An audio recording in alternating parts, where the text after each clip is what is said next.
Welcome back. Today we are going to discuss a new topic, approaches to learning. എന്താണ് approaches to learning എന്നതുകൊണ്ട് ഉദ്ദേശിക്കുന്നത്? Approaches to learning is the way in which one approach the learning material. It includes motives, intentions and strategies to direct motives. ഒരു learning മെറ്റീരിയലിനെ ഒരു വ്യക്തി ഏത് വേയിലൂടെയാണോ approach ചെയ്യുന്നത് ആ വേയിനെ പറയുന്നതാണ് അപ്രോച്ചസ് ടു ലേണിംഗ്. എന്ന് വെച്ചാൽ എന്താണ്, നമ്മളൊരു ടോപ്പിക്ക് പഠിക്കാൻ ഉദ്ദേശിക്കുന്നത് ഏത് രീതിയിലൂടെയാണ്. ഇപ്പോൾ സൈക്കോളജിയുടെ ലേണിംഗ് തിയറീസ് നമ്മൾക്ക് പഠിക്കണം. അപ്പോൾ നമ്മളത് ഡീറ്റെയിൽ ആയിട്ട് പഠിക്കാൻ ഉദ്ദേശിക്കുന്നുണ്ടോ, അല്ലെങ്കിൽ ജസ്റ്റ് മെയിൻ പോയിന്റ്സുകൾ മാത്രം പഠിക്കുകയാണ് ഉദ്ദേശിക്കുന്നത് തുടങ്ങിയ കാര്യങ്ങളൊക്കെ ഈ വേ ടു അപ്രോച്ച് ലേണിംഗിൽ വരും. ഏത് രീതിയിൽ നിങ്ങളതിനെ ആ ഒരു ലേണിംഗ് മെറ്റീരിയലിനെ അപ്രോച്ച് ചെയ്യുന്നു, the way in which one approach the learning material. അപ്പോൾ ഈ വേ നിശ്ചയിക്കുന്നത് ഒന്ന് രണ്ട് ഫാക്ടേഴ്സിൻ്റെ ബേസിലാണ്. അതാണ് മോട്ടീവ്സ്, അതുപോലെ തന്നെ intentions and strategies to direct the motives. Motives എന്ന് പറഞ്ഞാൽ എന്താണ്? It is a force behind our action. അല്ലേ, നമ്മളൊരു കാര്യം ചെയ്യണമെങ്കിൽ അതിന് ഒരു നമ്മൾക്ക് ചെയ്യാൻ ചിലപ്പോൾ തോന്നും, ചിലപ്പോൾ ചെയ്യാൻ തോന്നില്ല, അല്ലേ. അപ്പോൾ എന്താണോ ഒരു ആക്ഷൻ നമ്മളെ ചെയ്യാൻ വേണ്ടി പ്രേരിപ്പിക്കുന്നത്, അതാണ് അതിൻ്റെ മോട്ടീവ് എന്ന് പറയുന്നത്. അപ്പോൾ എൻ്റെ ഒരു ലേണിംഗ് മെറ്റീരിയലിനോടുള്ള എൻ്റെ അപ്രോച്ച് എന്ന് പറയുന്നത് എൻ്റെ മോട്ടീവിനനുസരിച്ചിരിക്കും. അതുപോലെ തന്നെ ഇൻറ്റൻഷൻ എന്ന് പറയുമ്പോൾ എന്താണ്, നമ്മൾക്ക് ഒരു പ്രീ പ്ലാൻഡ് ആയിട്ടുള്ള ഒരു ഡിസിഷൻ ഉണ്ടാവും, അല്ലേ. അപ്പോൾ ആ ഡിസിഷൻ്റെ സ്ട്രെങ്ത്തിനനുസരിച്ചിരിക്കും എൻ്റെ ഇൻറ്റൻഷൻ എന്ന്. അപ്പം ഞാനൊരു ഇപ്പം ഒരു സ്റ്റഡി മെറ്റീരിയലിനെ ഞാൻ അപ്രോച്ച് ചെയ്യുന്നത് എനിക്ക് എന്താണോ ഇൻറ്റൻഷൻ ഉള്ളത് അതിൻ്റെ ബേസിലായിരിക്കും ഞാൻ ആ ഒരു സ്റ്റഡി മെറ്റീരിയലിനെ അപ്രോച്ച് ചെയ്യുന്നുണ്ട്. അപ്പോൾ അതുപോലെ തന്നെ intention and strategies to direct motives. അപ്പോൾ എൻ്റെ ഉള്ളിലുള്ള ആ ഒരു മോട്ടീവ്സിന് ഞാൻ ഏത് സ്ട്രാറ്റജിയിലൂടെയാണ് ഞാൻ ഉപയോഗിക്കുന്നത്, അല്ലെങ്കിൽ ഏത് സ്ട്രാറ്റജി ഉപയോഗിച്ചിട്ടാണ് ഞാൻ അതിനെ പഠിക്കുന്നത് തുടങ്ങിയ കാര്യങ്ങളെല്ലാം എന്തിനെ ഇൻഫ്ലുവൻസ് ചെയ്യും? Approach to learning. അപ്പോൾ അപ്രോച്ച് ടു ലേണിംഗ് എന്ന് പറയുമ്പോൾ എന്താണ് ഉദ്ദേശിക്കുന്നത്? It is the way in which one approach a learning material. Learning മെറ്റീരിയലിനെ ഒരു വ്യക്തി എങ്ങനെ സമീപിക്കുന്നു എന്നതിനെയാണ് നമ്മൾ അപ്രോച്ചസ് ടു ലേണിംഗ് എന്ന് പറയുന്നത്. It includes intention of that particular individual, motives and strategies to direct motive. Approaches to learning adopted by the student determined by certain factors which include characteristics of the learner or student, learning environment and learning outcome. അപ്പോൾ ഒരു learning മെറ്റീരിയലിനെ എങ്ങനെയാണ് സമീപിക്കേണ്ടത് എന്ന് നിശ്ചയിക്കുന്നത് ഏതൊക്കെയാണ്? 3 ഫാക്ടേഴ്സാണ്. ഒന്ന്, learner characteristics. ഒരു learner deep ലെവലിൽ പഠിക്കുന്ന ഒരു വ്യക്തിയാണെങ്കിൽ, എന്ന് വെച്ചാൽ ആ ഒരു കണ്ടന്റിനെ നല്ല രീതിയിൽ മനസ്സിലാക്കി പഠിക്കുന്ന ഒരു വ്യക്തിയാണെങ്കിൽ ആ വ്യക്തി ആ ലേണിംഗ് മെറ്റീരിയലിനെ അപ്രോച്ച് ചെയ്യുന്ന വേ എന്ന് പറയുന്നത് വ്യത്യാസമായിരിക്കും. ഇനി ഒരു ലേണർ അങ്ങനെ ഡീപ്പായിട്ടൊന്നും മനസ്സിലാക്കേണ്ട, ജസ്റ്റ് കാര്യങ്ങളൊക്കെ ഒന്ന് അറിഞ്ഞാൽ മതി എന്നുള്ളൊരു മെൻറ്റാലിറ്റി ഉള്ള ഒരു വ്യക്തിയാണെങ്കിൽ ആ വ്യക്തി സമീപിക്കുന്നതും എന്തായിരിക്കും? വ്യത്യസ്ത രീതിയിലായിരിക്കും. അങ്ങനെ ഏത് ലേണറാണോ സമീപിക്കുന്നത് അല്ലെങ്കിൽ ഏത് ലേണറാണോ ഒരു ലേണിംഗ് മെറ്റീരിയൽ ലേൺ ചെയ്യാൻ പോകുന്നത്, അയാളുടെ ക്യാരക്ടറിസ്റ്റിക്സ് അനുസരിച്ച് അയാൾ ഉപയോഗിക്കുന്ന അപ്രോച്ചസ് ടു ലേണിങ്ങും എന്തായിരിക്കും? വ്യത്യാസമായിരിക്കും എന്നാണ് പറയുന്നത്. അപ്പോൾ ആ ഒരു ലേണറുടെ ക്യാരക്ടറിസ്റ്റിക്സിനനുസരിച്ച് അപ്രോച്ച് ടു ലേണിംഗ് ഡിഫറെൻ്റ് ആയിരിക്കും. Okay, the next one, learning environment. നമ്മൾ ഏത് ലേണിംഗ് എൻവയോൺമെൻറ്റിലാണ് നമ്മൾ ഒരു കാര്യം ലേൺ ചെയ്യാൻ പോകുന്നത്, അല്ലെങ്കിൽ ഒരു കാര്യം നമ്മൾ പഠിക്കാൻ പോകുന്നത് ഏത് ലേണിംഗ് എൻവയോൺമെൻറ്റിലാണ്, അല്ലെങ്കിൽ ഏതൊരു, ഇപ്പോൾ നമ്മൾക്കറിയാം എക്സാമിനേഷന് 1 മാസം മുൻപ് നമ്മൾ പഠിക്കുന്ന ഒരു വേയും എക്സാമിനേഷൻ അടുത്ത് 1 ആഴ്ച മുൻപ് പഠിക്കുന്നതും എക്സാമിനേഷൻ്റെ തലേദിവസം പഠിക്കുന്നതും എല്ലാം വ്യത്യസ്തമായിട്ടുള്ള ഒരു രീതിയിലായിരിക്കും അല്ലേ. അപ്പോൾ ഏത് ലേണിംഗ് എൻവയോൺമെൻറ്റിലാണോ നിങ്ങൾ പഠിക്കുന്നത് അതെന്തിനെ ഡിറ്റർമൈൻ ചെയ്യും? ഈ പറഞ്ഞ പോലെ അപ്രോച്ചസ് ടു ലേണിങ്ങിനെ ഡിറ്റർമൈൻ ചെയ്യും. അതുപോലെ തന്നെ ലേണിംഗ് ഔട്ട്കം. ലേണിംഗ് ഔട്ട്കം എന്ന് പറഞ്ഞാൽ എന്താണ് ഉദ്ദേശിക്കുന്നത്? ആ ഒരു ലേണിംഗ് പ്രോസസ്സിൻ്റെ റിസൾട്ട് അല്ലേ.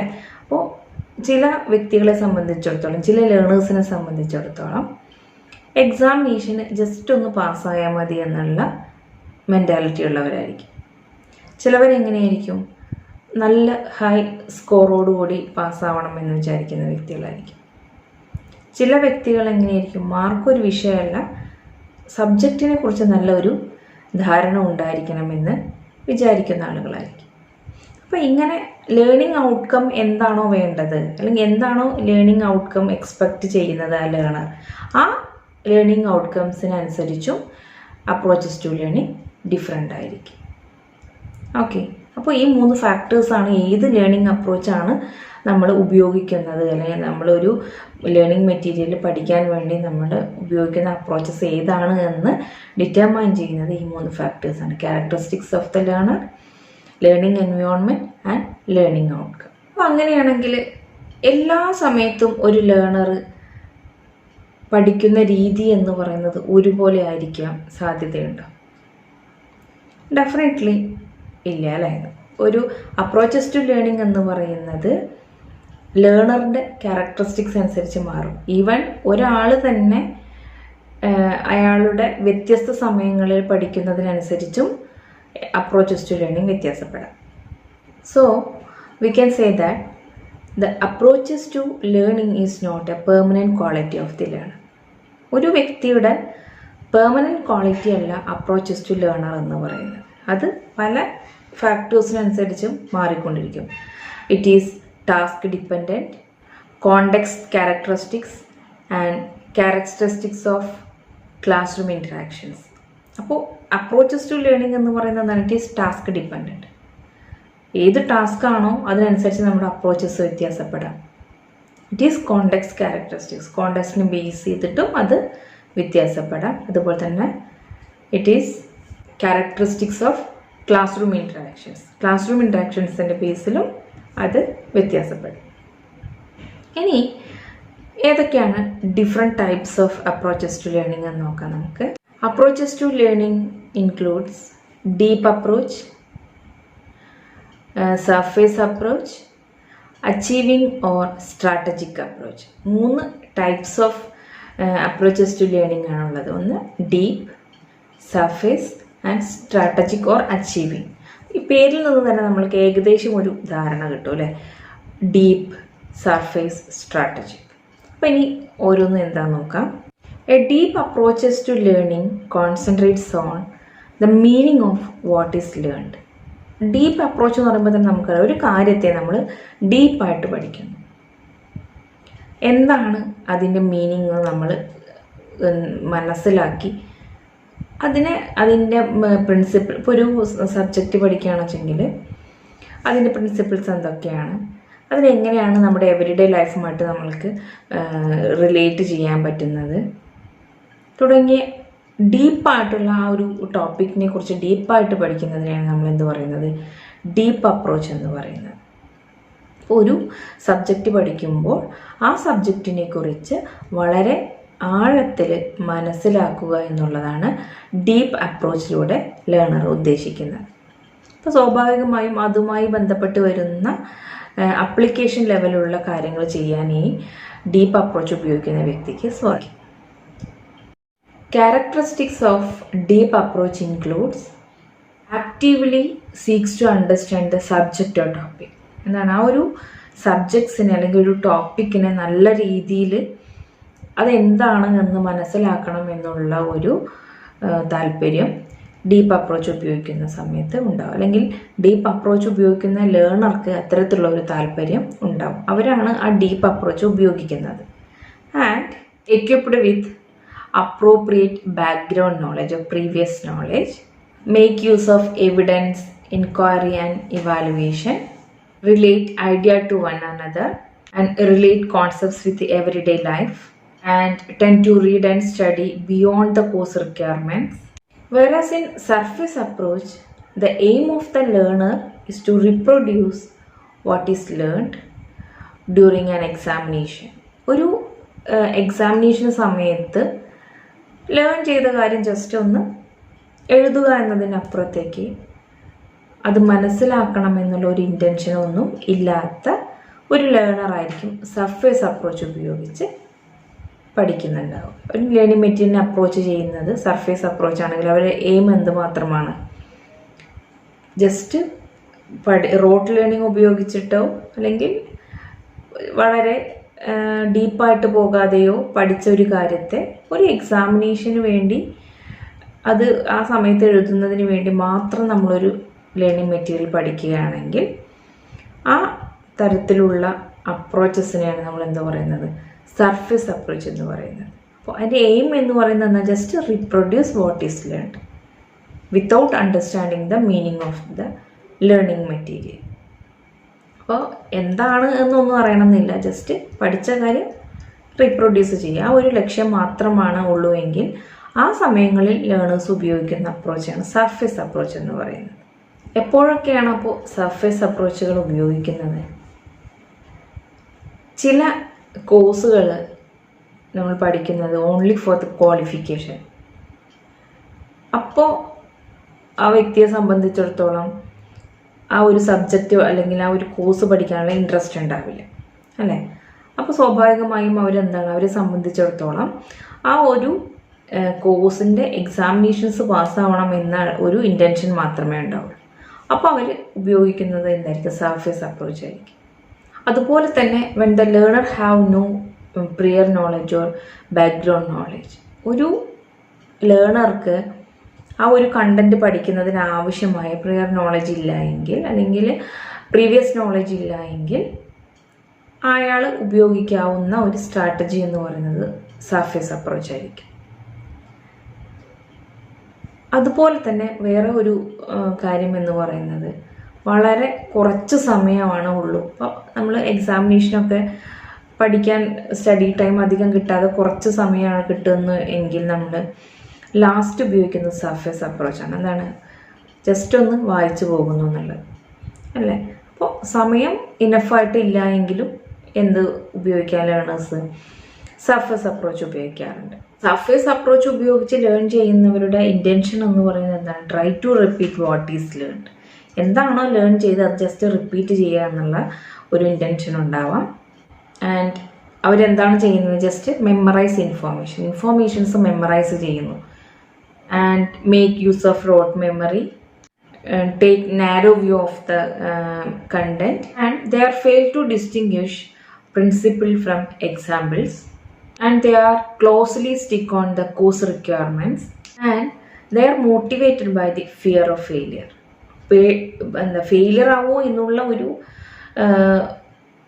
ഭയമാണ് അവരെ മോട്ടിവേറ്റ് ചെയ്യുന്നത്. അവരുടെ മോട്ടീവ് എന്ന് പറയുന്നത് ആ ഫിയർ ഓഫ് ഫെയിലിയർ ആയിരിക്കും.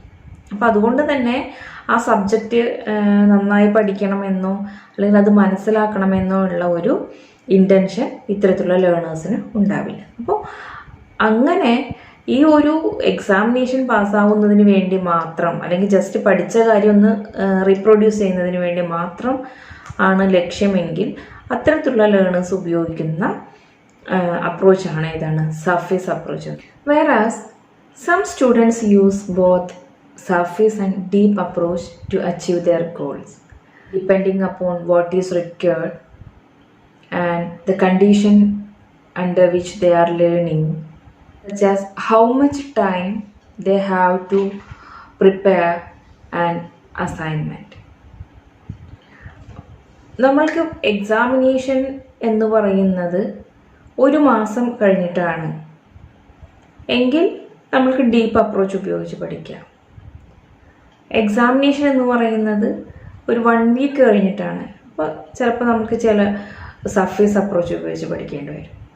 അങ്ങനെ എന്താണോ ഏത് കണ്ടീഷനാണോ ഉള്ളത് അതിനനുസരിച്ച് ഡീപ്പും അതുപോലെ തന്നെ സർഫേസും അപ്രോച്ചും ഉപയോഗിച്ച് പഠിച്ച് അവരുടെ ഗോള് അച്ചീവ് ചെയ്യുന്ന തരത്തിലുള്ള ലേണിംഗ് സ്ട്രാറ്റജീസ് ഉപയോഗിക്കുന്ന ചില ലേണേഴ്സ് ഉണ്ട്.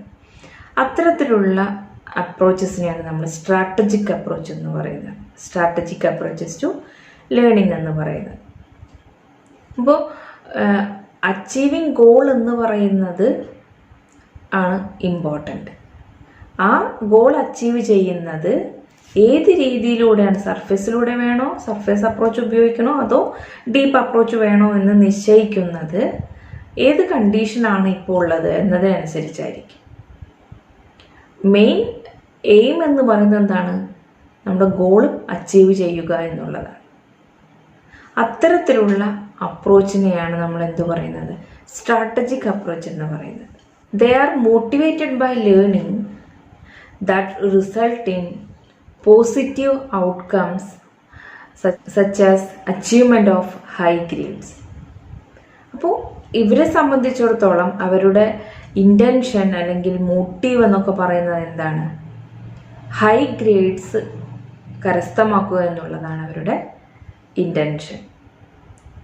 അപ്പോൾ ആ ഒരു ഹൈ ഗ്രേഡ് കരസ്ഥമാക്കുന്നതിന് വേണ്ടി നിലവിലുള്ള സിറ്റുവേഷൻ എന്താണെന്ന് അസസ് ചെയ്ത് അതിന് അപ്രോപ്രിയേറ്റ് ആയിട്ടുള്ള രീതിയിലുള്ള ലേണിംഗ് സ്ട്രാറ്റജീസ് ഉപയോഗിച്ച്, അല്ലെങ്കിൽ അപ്രോച്ചസ് ടു ലേണിംഗ് ഉപയോഗിച്ച് ലേൺ ചെയ്യുന്ന തരത്തിലുള്ള അപ്രോച്ചിനെയാണ് നമ്മൾ എന്ത് പറയുന്നത്? സ്ട്രാറ്റജിക് അപ്രോച്ച് എന്ന് പറയുന്നത്. അപ്പോൾ സമയം ഉണ്ട് എങ്കിൽ ഡീപ്പ് അപ്രോച്ച് ഉപയോഗിച്ച് പഠിക്കാം. സമയം കുറവാണെങ്കിൽ സർഫേസ് അപ്രോച്ച് ഉപയോഗിച്ച് പഠിക്കാം. ഇൻറ്റൻഷൻ എന്ന് പറയുന്നത് എന്താണ്? അച്ചീവിങ് ഹൈ ഗ്രേഡ് എന്നുള്ളതാണ് ഇൻറ്റൻഷൻ. അപ്പോൾ അത്തരത്തിൽ ഈ സർഫേസ് അപ്രോച്ചും അതുപോലെ തന്നെ ഡീപ്പ് അപ്രോച്ചും മാറ്റി മാറ്റി ഉപയോഗിച്ച് അവരുടെ ഗോളിലേക്ക് എത്തുന്ന തരത്തിൽ ഏത് ലേണറാണോ ലേണിംഗ് മെറ്റീരിയലിനെ സമീപിക്കുന്നത് ആ ഒരു അപ്രോച്ചിനെയാണ് നമ്മൾ എന്ത് പറയുന്നത്? സ്ട്രാറ്റജിക് അല്ലെങ്കിൽ അച്ചീവിങ് ലേണിംഗ് എന്ന് പറയുന്നത്. സ്ട്രാറ്റജിക് അപ്രോച്ച് ഉപയോഗിച്ച് പഠിക്കുന്നവരുടെ ഇൻറ്റൻഷൻ എന്ന് പറയുന്നത് അപ്പോൾ എന്താണ്? To obtain high grade. They organise time and effort to get maximum result. They ensure the conditions and materials are appropriate or not. They use previous question papers to predict the questions. Alert to cues about the marking scheme. അപ്പോൾ ഈ കാര്യങ്ങളെക്കുറിച്ചൊക്കെ ഒരു വ്യക്തമായ ധാരണ അവർക്കുണ്ടായിരിക്കും. കാരണം എന്താണ്? അവരുടെ aim എന്ന് പറയുന്നത് ഹൈ ഗ്രേഡ് കരസ്ഥമാക്കുക എന്നുള്ളതാണ്. അപ്പോൾ എങ്ങനെയാണ് ആ ഒരു പോസിറ്റീവ് ഗോളിലേക്ക് എത്തുക എന്നുള്ളതാണ് അവരുടെ ഇൻറ്റൻഷൻ. അപ്പോൾ അതിന് കണ്ടീഷൻസിനെ അതിനനുസരിച്ച് പ്രയോജനപ്പെടുത്തിക്കൊണ്ട് അവരുടെ ഇൻറ്റൻഷനിലേക്ക് എത്താൻ നോക്കുന്ന രീതിയിലുള്ള കാര്യങ്ങളായിരിക്കും ഈ സ്ട്രാറ്റജിക് അപ്രോച്ച് ഉപയോഗിച്ച് ലേൺ ചെയ്യുന്ന ലേണേഴ്സ് ഉപയോഗിക്കുന്നത്. ഇത്രയാണ് അപ്രോച്ചസ് ടു ലേണിങ്ങുമായി ബന്ധപ്പെട്ട് വരുന്നത്. വളരെ ചെറിയ ടോപ്പിക്കാണ്, വളരെ സിമ്പിളാണ്, പെട്ടെന്ന് മനസ്സിലാക്കാൻ പറ്റുന്നതാണ്. അപ്രോച്ചസ് ടു ലേണിംഗ് എന്ന് പറഞ്ഞാൽ എന്താണ്, അതുപോലെ തന്നെ ഏതാണ് different types of approaches to learning. Okay, ഇനി പുതിയൊരു ടോപ്പിക്കുമായിട്ട് അടുത്ത വീഡിയോയിൽ കാണാം.